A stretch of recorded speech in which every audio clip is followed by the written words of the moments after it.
रिश्ता जताया नहीं, निभाया जाता है, फिर चाहे वो दूर हो या पास। जी हाँ, ये परिवार एक ऐसा ही परिवार था जहाँ पे ये रिश्तों को बहुत महत्व देते थे। पूरी फैमिली सभी को बहुत ज़्यादा महत्व देते थे। यानी कि चाहे इनके साथ कोई कितना भी बुरा कर ले, सुहासिनी के घर, सुहासिनी के नानी माँ के घर के लोग, सभी लोग आते थे। सुहासिनी की माँ भी जाया करती थी। मतलब आना जाना सब कुछ अच्छा था। कुछ इसमें अच्छे भी रिश्तेदार थे, कुछ बुरे भी थे। इसमें होता क्या था कि सुहासिनी के पिता जो रात दिन मेहनत करते थे, सभी देखते थे, उनसे ज्वेलस भी करते थे, लेकिन वो अपने बच्चों के भविष्य के साथ साथ उनके आगे आने वाले भविष्य के बारे में भी सोचते थे। उनकी हर ज़रूरत को पूरा करते थे। इन सब के साथ ही वो अपना रिसर्च, बच्चों का ध्यान रखना, उनको बाहर घुमाने ले जाना, उनकी हर छोटी से छोटी ज़रूरतों को पूरा करना, उनकी हर चीज़ों को पूरा करते हुए अपनी चचेरी बहन, अपने भाई, सभी का देखभाल करते थे, सभी के लिए सोचते थे। उनके भाई पहले ही अपने पैसों को बहुत वेस्ट करते थे, लेकिन फिर भी उनको वो बहुत समझाते, और उसके बाद भी सभी उनको गलत कमेंट करते थे कि इनके पास तो बहुत सारे पैसे हैं। मीनिंग लोगों के अंदर बहुत ज़्यादा ज्वेलस भी था, लेकिन ये लोग किसी से कोई बैर नहीं रखते थे। सुहासिनी के पिता इन सब के अलावा भी वहाँ से वो अपने पटना में ज़मीन भी खरीद लिया करते थे। ज़मीन उन्हें खरीद के रख लिया ताकि वो सोचे कि हम रिटायर होने के बाद अपने देश को जाएंगे, वहाँ पे भी अपना एक घर होगा, वहाँ अपने बच्चों के लिए एक बड़ा सा एक रेस्टोरेंट भी खोलेंगे। उनका एक रेस्टोरेंट का भी प्लान था, क्योंकि एक डॉक्टर होने के साथ वो कुक भी बहुत अच्छे थे और कुकिंग बहुत अच्छा करते थे।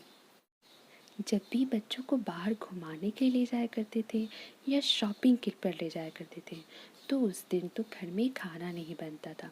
मीनिंग सभी को वो होटल में ही उनको खाना खिलाते थे। मतलब बहुत सारे मस्ती करते थे। वीक में 1 डे लोग तो वो लोग जाते ही थे बाहर घूमने के लिए। अपने बच्चों को, अपनी पत्नी को साथ ले जाया करते थे और सब बहुत मस्ती करते थे। उसी के साथ वो रेस्टोरेंट में इतने लोगों से घुल मिल जाते थे, मैनेजर से, कुक से एंड वेटर्स के साथ, सभी से इतने अच्छे से घुल मिल जाते थे कि वो भी उनसे फ्रेंडशिप कर लेते थे। अपनी भी रेसिपी बताते थे उन्हें और उनकी भी रेसिपी जानते थे। इस तरह से सभी के साथ घुल मिल जाया करते थे। लेकिन उनके इस व्यवहार को देख कर के बहुत सारे जलने वाले भी थे। कुछ अच्छे लोग भी थे, कुछ बुरे लोग भी थे। तो ये सारी दुनिया बनती जा रही थी, एक नई दुनिया की तरह बढ़ते जा रही थी। इन सभी खुशियों के बीच एक नया दौर आता है, जहाँ ये सभी को पता चलता है कि मधुशाला चटर्जी फिर से माँ बनने वाली हैं। जी हाँ, सुहासिनी का एक और छोटा भाई या बहन आने वाला होता है। सभी बहुत एक्साइटेड होते हैं, बहुत ज़्यादा। सभी के मन में ये चलता है, भाई होगा, बहन होगी, भाई बहन, भाई बहन। सब इतनी मस्ती करते हैं, इतनी खुश होते हैं। खुशी का माहौल बस चलते रहता है और अपनी खुशी को बस ऐसे ही गा कर के वो अपनी सुरों में सुनाते हैं। वो कैसे? सुनिए।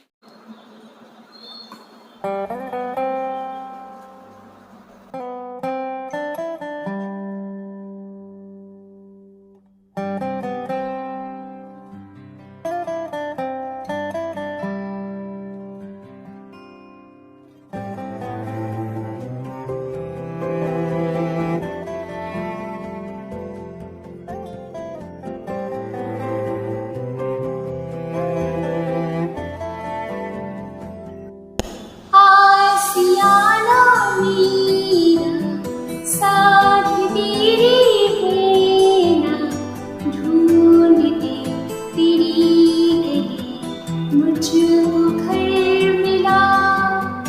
अब उतारा मेरा हाथ तेरे है ना, ढूंढते तेरी मुझको रब मिला तू जो मिला न होगे मैं काबिल तू जो मिला तू होगे सब हासिल मुश्किल से ही आसा हुई मंजिल क्योंकि तू धड़कन मैं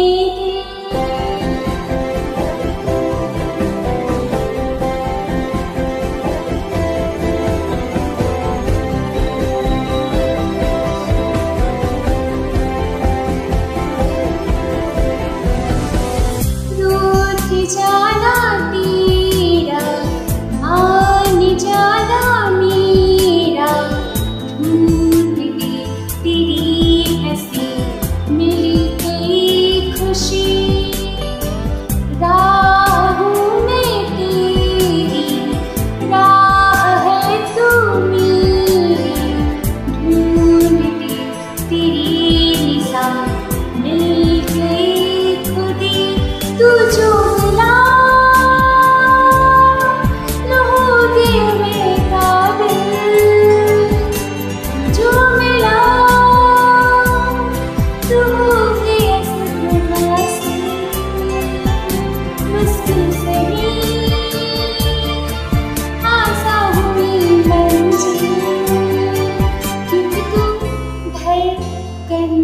मैं दिल